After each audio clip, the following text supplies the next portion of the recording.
Kuidas teie suhtute hullumeelsetesse eritellimustesse, nagu näiteks, et tehke mulle U-tähelekujuline diivan, mis on 6 inimesele voodiks volditav või erikujud, kombineerimised kõvamööbliga ja muu selline?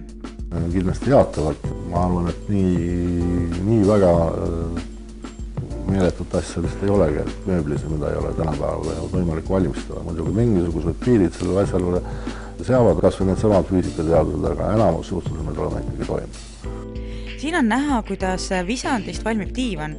Inimene oli ise joonistanud, mida tema tahab. Kuidas selline asi siis täpselt käib ja kas käisite ise joonised üle? Kuidas materjali valik sündis ning kuidas see vastupidavuse osas läbi mõeldud on? Et siin just käibki see mäng hinna teemalt. Kas eritellimus diivani puhul võib ka täheldada, et asi on odavam? Protsessi see hakkab muidugi kõigepealt läbi veebi, kus siis inimene saadab vähemalt mõõdud, oma soovid ja väljanägemise. Antud projekt, mida me praegu vaatame, siis see on suhteliselt hästi läbi mõeldud juba kliendi poolt, milline peaks olema enam-vähem lõpptulemus. Antud projekti juures me oleme ka selle saanud. Kui me saame kätte mingisuguse eskiisi või kas või põhimõtteliselt mõõdud või põhimõttelise jutuga, et siis me saame muidugi klienti aidata omapoolsete jõududega ka selle eskiisi valmistamisel. Teine samm on kindlasti vajalik inimesel teha hinnapakkumine, et ta teaks arvestada, mille peale ta välja lähebki, et kas see talle tasub ära või ei tasu ära. Tihtipeale võib see tulla ka odavam, et kui kasutada odavat materjali 80% juhtudes kindlasti tuleb ta kallim kui tavapoest ostes. Sellest masstoodang ja masstoodangu hind on kindlasti odavam, kui seda teha eritööna. Edasi tuleb juba konkreetne kontakt selle kliendiga, kus me saame siis kokku meie pinna peal, kuna meil on siin ka tootmine siin sama suures ja me saame talle näidata igasuguseid konstruktsioone ja nippe ja kasutada olemasolevaid diivaneid, kus ta saab istuda ja proovida, milline pehmus, milline tugevus, milline kõrgus, milline käetoe kõrgus, milline seljapaljad võivad talle olla. Põhiline pehmendusmaterjal ongi meil poroloon. Tegelikult on tegemist vahtpolüretaaniga ehk pahuga, mis on nii mitmekesine ja näiteks siin ühe tootja juures ma näitangi siin, kus on üle 20 sordi erinevaid materjale, mille sees siis peaks tootja välja valima ja soovitama selle tellele sobiliku materjali. See on selleks vajalik, et tihtipeale valitakse mingisugune hästi odaval mudelil selline materjal välja või ka oskamatusest, et see on aasta pärast pannkookistumise alg, et inimene ei ole rahul.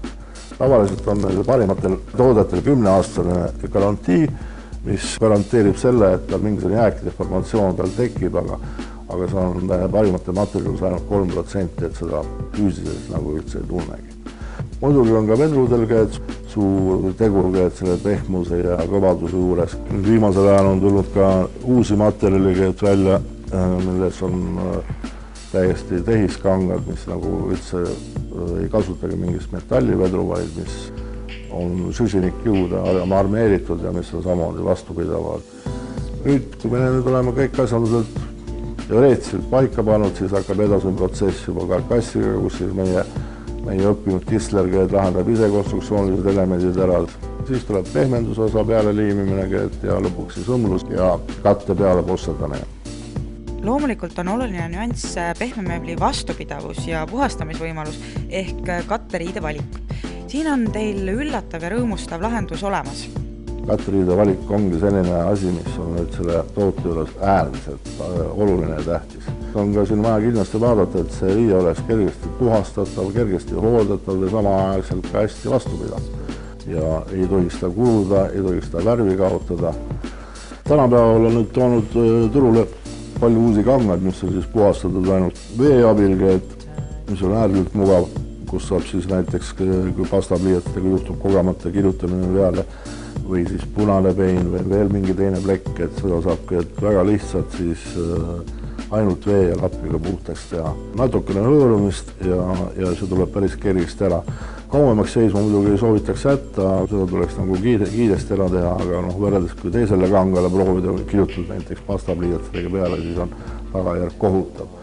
Aga meie siin näite juures, kui me tegime valgele materjalile, siis see valge materjal tuli täiesti puhtaks siis pastapliiatid. See on nüüd nanotehnoloogial põhinev saavutus. Nii et ühesõnaga kõigele on olemas lahendus ja kõik ideed on elluviidavad. Lahendusega, et kõigile asjadele leiab ühiselt kindlasti päris selliseid probleemegi, et ei ole veel ette tulnud, meil mingit lahendust ei leiaks. Aga jutud saab alati selgeks räägitud ja kliendile ja tema rahulolu saab tagatud. Et see on meie põhieesmärk, et klient aastate pärast tuleks uuesti meie juurde tellima ja kutsus ka oma sõpru ja soovitaks teisi tulema meie juurde.